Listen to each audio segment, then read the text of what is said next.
នៅក្នុងការរៀនភាសាកូរ៉េផ្នែកដែលខ្ញុំស្រឡាញ់ជាងគេគឺផ្នែកវេយ្យាករណ៍អញ្ចឹងទៅខ្ញុំមានអារម្មណ៍ថាខ្ញុំរៀនវេយ្យាករណ៍ដូចទ្រង់រៀងគ្រាន់បើជាងគេក្រៅពីហ្នឹងដូចជា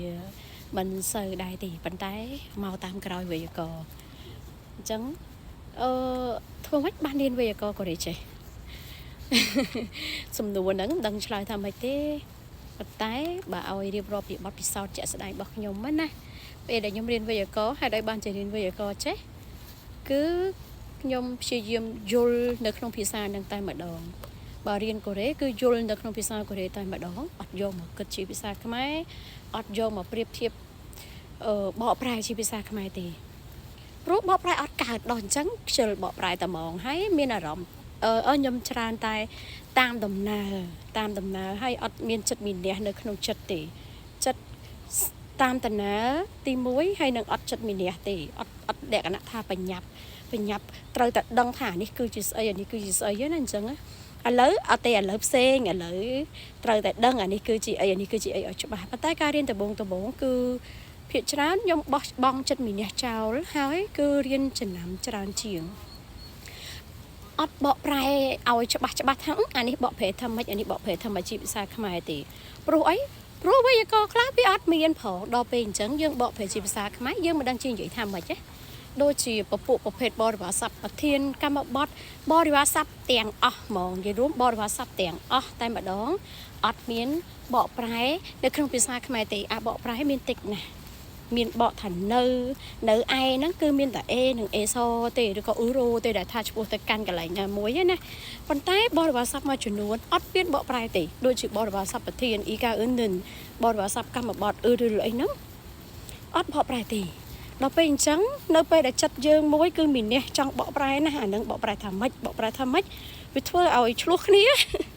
ធ្វើឲ្យអាចិត្តមានះរបស់យើងនឹងវាចិត្តឆ្លោះគ្នាជាមួយនឹងភាសាកូរ៉េដល់ពេលឆ្លោះគ្នាទៅរៀនអត់កើតទេចង់ទៅវាយគ្នា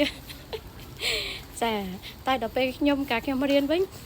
អានឹងអីគេនៅក្នុងភាសាអានឹងអីគេអត់យល់ស្ដាប់អត់យល់អត់ដឹងអីគេដល់ពេលដោយសារតែមិនដឹងអីគេតាមតណាទៅប៉ុន្តែមិនមែនថាបោះបង់ទេដោយសារតែលះបង់ចិត្តមានះមួយថាបើអត់ដឹងថាវាបកប្រែខ្មែរថាម៉េចក៏មិនអីដែរសម្របខ្លួនទៅតាមវាវិញ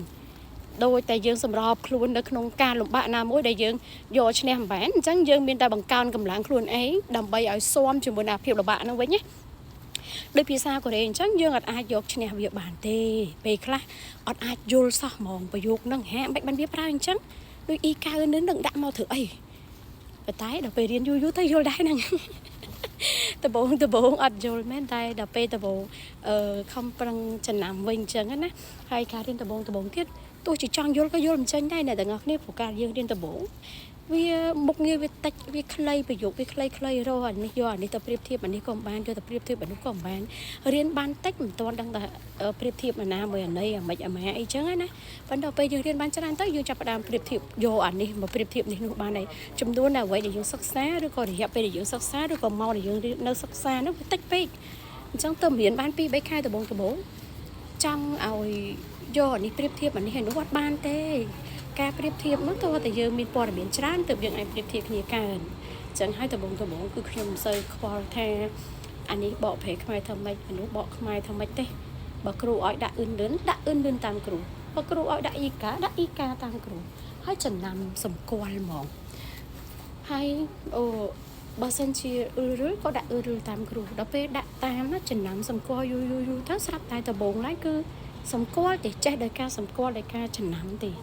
ដល់ពេលចំណាំបានច្រើនចាប់ផ្ដើមមានព័ត៌មានច្រើនដល់ពេលនោះស្រាប់តែយើងចាប់ផ្ដើម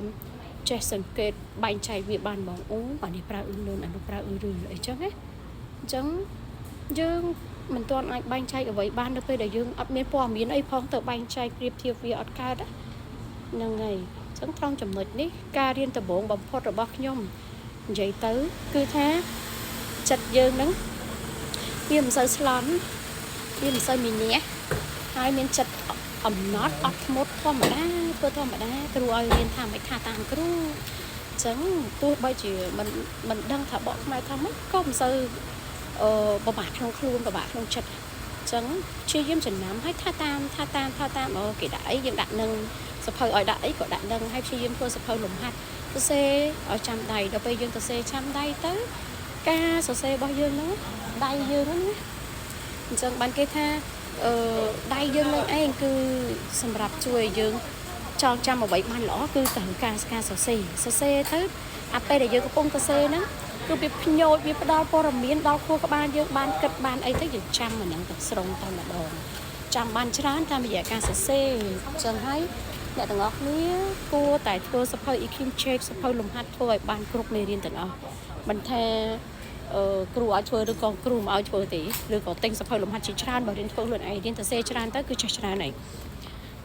ចំពោះការយល់ហើយបើថាចំពោះការនិយាយអាហ្នឹងយើងត្រូវមើលរឿងមើលដ្រាម៉ាអីបន្ថែមទៀតហើយតែបើចំពោះការចងចាំដែលជួយបានល្អមែនតើណាគឺការសរសេរឲ្យច្រើនទៅយើងចងចាំបានច្រើនហើយ